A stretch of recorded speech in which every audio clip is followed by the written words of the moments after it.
Here explaining how the shared folder of the choir is structured.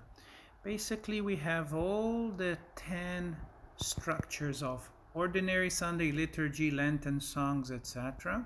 In the closing songs, we'll have outside the concert files, for instance, the Easter concert songs, the wedding of Misha and Sanka songs, and here you will have separated audio and music sheets.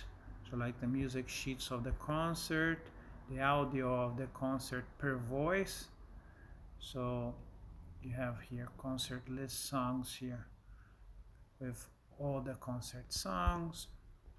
This is how we have for the concerts. But for the ordinary Sundays, you have here the songs, Glory to God, we praise your glorious name. And each one of these, you'll have the music sheets here and the recordings of tenors and other voices according to their recordings.